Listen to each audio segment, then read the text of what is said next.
allant regarder dans la Bible, ce qu'on nous disait, c'était contraire à ce que la Bible écrivait et déclarait. On nous a ramené tous les écrits, tous les livres du ministère écrits par le docteur Orwell, et puis on nous a dit, voici ce que le docteur a écrit, point final à la base, on oublie la Bible, on oublie tout ce que vous voulez dire. On était choqués. C'est à partir de là que notre délivrance a commencé. On s'est posé des questions, mais tout en étant encore dans le ministère de la Voix, tout en assistant au cours, vous avez suivi de nouveaux cours, là devant le sujet, et voilà, donc c'était vraiment un questionnement. Par questionnement, aller au Seigneur, mais on est où? On a commencé à se poser la question, mais c'est qu'il a écrit, et par rapport à ce que la Bible dit, c'est différent. Mais on est où? On a commencé à poser des questions au Seigneur, et au fur et à mesure, le Seigneur nous a montré, il n'a pas tardé, on était obligé d'accepter ce que la parole de Dieu dit, par rapport, on lisait la Bible, mais avec la compréhension, avec les lunettes de la voie internationale, avec tout cet engouement qu'on avait, avec ces enseignements, avec, comment on appelait ça, les figures de rhétorique, avec l'orientalisme. Voilà, donc on nous apprenait à comprendre la Bible parce qu'on ne pouvait pas comprendre de nous-mêmes, parce qu'il y avait des figures d'estime. Comme je vais le démontrer dans une émission, il a plagié toutes ces figures de rhétorique, la numérologie qui est une science diabolique, toutes ces doctrines, les cartes crucifiées, toutes les doctrines ont été copiées de ces deux livres que je vais exposer dans quelques jours par la grâce de Dieu. Tout ce que le docteur Wora a enseigné, il disait que il a entendu une voix audible venant de Dieu. La voix audible venait de ces deux livres. Le livre de J.E. Stiles et le livre de E.W. Bullinger, notre faux pasteur kabbalistique qui enseignait la pensée positive. Et toutes ces choses, le dispensationnisme et toutes les doctrines de démons que Wora a enseigné dans son livre Receiving the Holy Spirit, ça vient de ce livre. Et parlant de colère, effectivement, moi aussi, avant que tu ne continues, Grâce, j'étais dans une colère noire quand quelqu'un parlait mal du ministère de la Voix. Et je n'en pas comme mon petit frère qui ne fait que me maudire, qui m'a encore insulté il y a quelques jours en me disant que voilà, tu es jaloux, tu vas tirer les gens du ministère vers toi. Je précise encore que vraiment, si quelqu'un maudit soit quiconque veut me suivre le suivre Jésus-Christ, je reprends. Maudit quiconque voudrait me suivre le suivre Jésus-Christ. Je dis ça une troisième fois. Maudit quiconque va me suivre le suivre Jésus-Christ. Suivez le Seigneur Jésus-Christ. Un homme peut vous tromper. Je peux vous tromper. Suivez le Seigneur Jésus-Christ. Alors, il me maudit. Il ne fait que maudire. Il m'a déjà maudit 1000 fois. Si je suis moi en vie, c'est par la grâce de Dieu. Il est à l'aveuglement.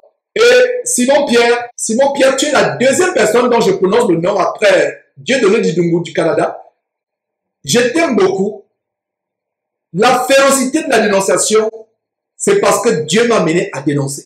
Tu comprendras un jour le zèle que tu as pour une institution, le zèle que tu as pour un homme, pour des hommes qui t'escroquent. Regarde comment tu as été ruiné en Guinée équatoriale.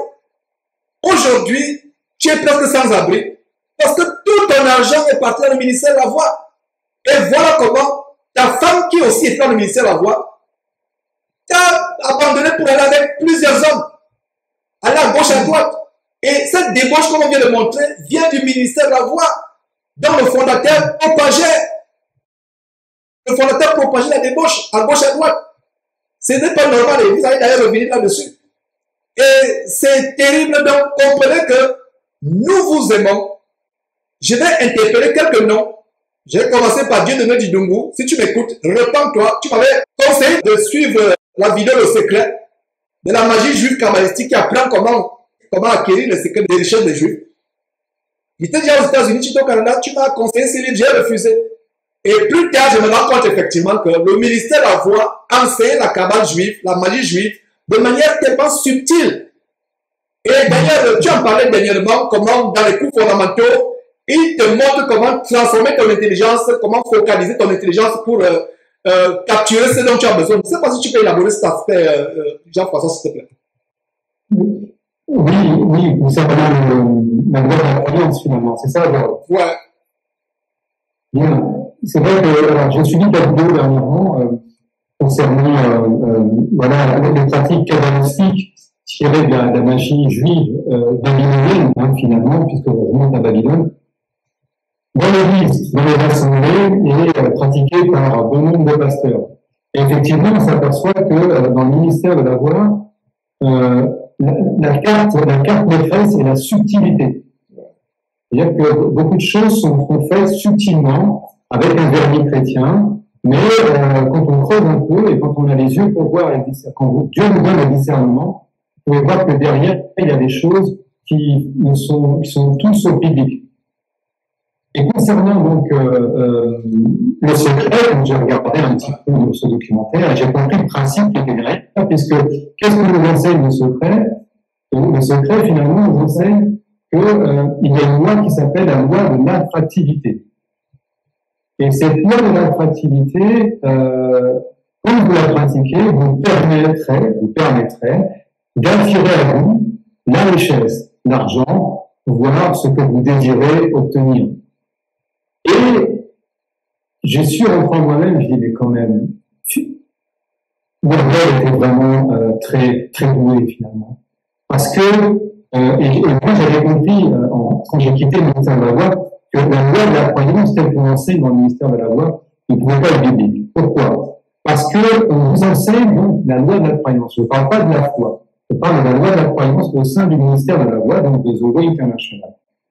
Et on vous enseigne donc que cette loi de la croyance vous permet d'obtenir ce que vous voulez obtenir à condition que vous restiez focalisé. Que vous restiez focalisé sur votre besoin comblé, sur ce que vous voulez obtenir, au point même où une image était donnée dans un des livres qu'on nous donne au cours de la voie de l'abondance et de la puissance, le cours fondamental. On vous explique que ça fonctionne comme l'objectif d'un appareil photo. C'est-à-dire que vous devez régler l'image. Vous devez régler l'image du besoin. Si vous voyez une maison jaune, vous devez régler l'image pour que votre maison, dans l'objectif, soit jaune. Et vous devez être précis. Et vous devez rester focalisé, déterminé. Et le fait de rester focalisé et de croire en cela, de croire que cela arrivera, que vous l'obtiendrez, et donc fera en sorte que vous l'obteniez. Donc, ce qui fait de vous, finalement, votre propre source de provision, votre propre rémunérateur, en quelque sorte, votre propre Dieu. Pourquoi? Parce que vous écartez Christ, vous écartez le plan de Dieu de votre vie, vous écartez Dieu même dans le cadre de vos besoins, des besoins que vous aimeriez voir comblés, et de par votre propre capacité à rester focalisé avec une pensée positive, en étant précis, tel est l'objectif d'un appareil photo, vous verrez cette chose se réaliser, vous verrez ce besoin comblé. Est-ce que vous comprenez? C'est-à-dire qu'on en arrive à la loi de l'attractivité. Et quand vous développez la loi de l'attractivité, vous voyez finalement, c'est la loi de la croyance. Donc finalement, on nous faisait pratiquer de l'occultisme, appelons un chat, on nous faisait pratiquer de l'occultisme, du spiritisme, en quelque sorte, en pratiquant la loi de l'attractivité, avec un vernis chrétien, on a tout simplement appelé la loi de la croyance. Je pense que tu peux en parler sur mon genre, la loi de la croyance, qu'on a enseigné, et c'était un des principes fondateurs de la doctrine même du ministère de la Voix.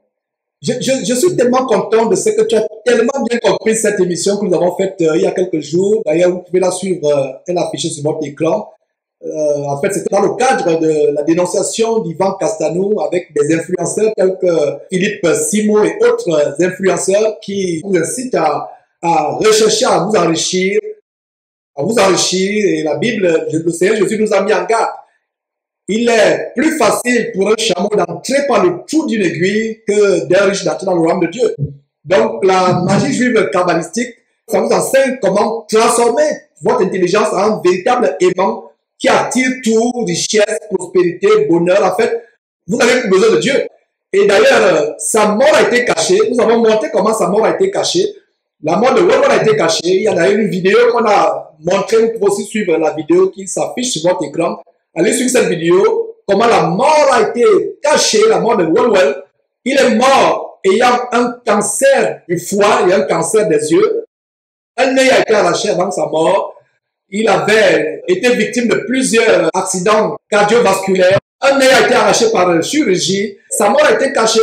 Pourquoi sa mort a été cachée? Parce que il ne fallait pas que ses adeptes sachent que ses adeptes découvrent que sa loi de la croix n'avait pas marché pour lui. Parce que pour lui, être malade, être souffrant, c'était la preuve d'une communion rompue avec Dieu, ou c'était la preuve du manque de foi. Alors, par la grâce de Dieu, nous avons pu dénicher du côté du ministère de la santé publique et des statistiques vitales de l'État de Ohio l'acte de décès de Wellwell qui a été caché et qui montre justement sa cause. Et on voit quelques récipiendaires sur l'écran en train de recevoir les diplômes. Et la question qui vient à ma tête, c'est est-ce que tu peux nous parler, quand on prépare cette émission, des livres que tu as brûlés et des choses qui sont passées, des manifestations spirituelles qui sont passées pendant que tu as brûlé ces livres. Est-ce que tu peux en parler, Jean-François? Et commençons d'abord par la motivation. Qu'est-ce qui t'a motivé à brûler ces livres et qu'est-ce qui s'est passé pendant que tu brûlais ces livres comme tu me l'as relaté? Vas-y, s'il te plaît.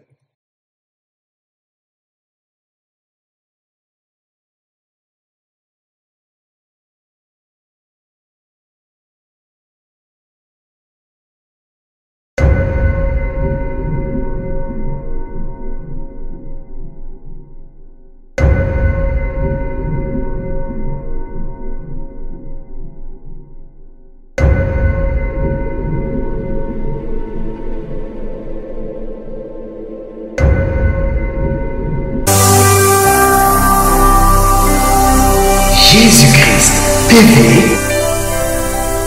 vous connaîtrez la vérité et la vérité vous affranchira.